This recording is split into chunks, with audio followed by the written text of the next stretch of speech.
মোবাইলটো ল'বৰ কাৰণে এনি টাইম কাজিয়া কৰি থাকে, সেইকাৰণে মনে মনে ভিডিঅ' কৰি ৰাখিছিলোঁ। সি মোবাইল বিচাৰি কেনেকৈ আমনি কৰে তাকে অকণমান।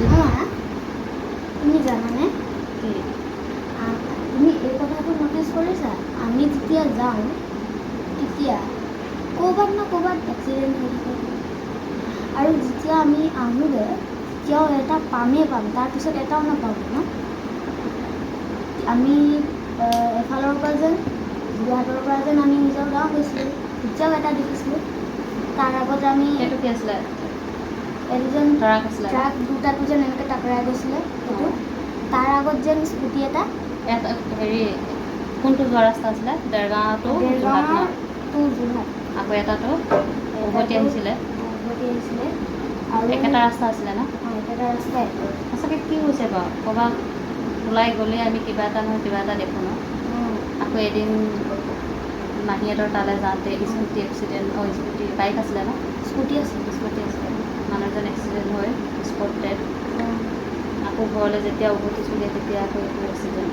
আকৌ যোৱাকালি আহোঁতে কি হৈছিলে? আকৌ এটা ডাঙৰ পূৰা লোট থকা ট্ৰাক পাল্টি খাই আছেগৈ, পূৰা ঘৰ নষ্ট।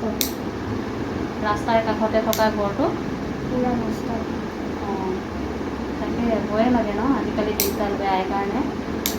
আনে ছাইড দিয়াটো এইটো ভাবিব নালাগে, নিজে ছাইড দি নিজে হুঁচিয়াৰ হ'ব লাগে, নিজেহে ছাইড দিব লাগে। নিজৰ ছাইডত গ'লেও কেতিয়াবা নিজে শুদ্ধত থাকিলেও হেঁতৰ বলতে কেতিয়াবা কিবা অঘটন ঘটে। সেইকাৰণে যিমান পাৰে নিজে হুঁচিয়াৰ হ'ব লাগে, ৰাস্তাত কেতিয়াও খেলা ধূলা কৰিব নালাগে। ময়ো সেই কথাটো ভাবি আছোঁ, তয়ো ভাবি আছিলি ন? সেইকাৰণে মই আহি সুধিছোঁ। কেনেকৈ মনত পৰিলে আজি? মনত পৰিলে ময়ো ভাবি আছিলোঁ। কি কনচিডেঞ্চ হৈছে ন? কনচিডেঞ্চ সেইকাৰণে গাড়ী উঠোঁতে বা ৰাস্তাত আমি পাৰ হওঁতে ভালকৈ সাৱধান হ'ব লাগে। গাড়ী উঠোঁতে এবাৰ চব প্ৰণাম কৰি ল'ব লাগে, সেৱা কৰিব ল'ব লাগে। সেইটো গম পাওঁ, কিন্তু আমি যেতিয়া গাড়ীত উঠোঁ তেতিয়া ড্ৰাইভাৰৰ ওপৰতহে পূৰা প্ৰেছাৰ থাকে। কেতিয়াবা পেচেণ্টটো যদি ভাগ্য বেয়া থাকে, কেতিয়াবা ড্ৰাইভাৰো বেয়া থাকে। যদি ভাল পেচেণ্ট উঠে তেতিয়া ড্ৰাইভাৰো ভাল হয়, কেতিয়াবা ড্ৰাইভাৰৰ ভাগ্য বেয়া থাকে, তেনেকুৱা আৰু। তাৰে মাজৰ কোনোবা এজনৰ ভাগ্য বেয়া হ'লে তেনেকুৱা ঘটনাবোৰ ঘটে।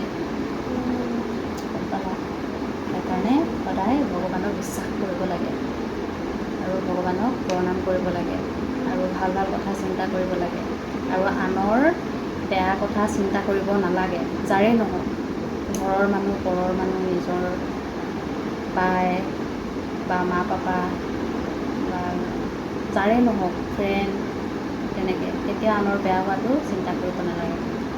চবৰ ভাল হোৱা চিন্তা কৰিব লাগে। চবৰ ভাল হোৱাটো চিন্তা কৰিব লাগে, তেতিয়া সদায় ভগৱান লগত থাকে। গম পালা? মই গম পাইছিলোঁ দেই, মই ভাবিছিলোঁ এতিয়া বাই যিহেতু টিউশ্যনলৈ যাব আৰু তুমি মোবাইলটো বিচাৰি ফুৰিবা, সেইকাৰণে মই মোবাইলটো অন কৰি ৰাখিছিলোঁ, কিন্তু তুমি মোবাইলটো নিবিচাৰিলা। কি কৰিলা? বেলেগ কথা উলিয়ালাগে ন? ভাগ্য ভাল হ'ল তোমাৰ, নহ'লে আজি কাজিয়া কৰাটো দেখিলেহেঁতেন। মোবাইলৰ কাৰণে কাজিয়া কৰাটো দেখি পালেহেঁতেন।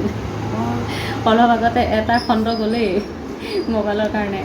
মই তাকে লুকুৱাই এইফালে কেমেৰা কৰি থৈছোঁ, চা।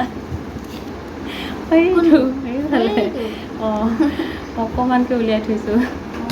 এয়া বৰপথাৰ টু জামুগুৰি অভিমুখে যোৱা ফুল গাড়ী, লগতে আলি কাষতে থকা ঘৰটোৰ লগত পথ দুৰ্ঘটনাৰ দৃশ্য বৰ ভয় লগা। কেমেৰাত বন্দী কৰিলোঁ।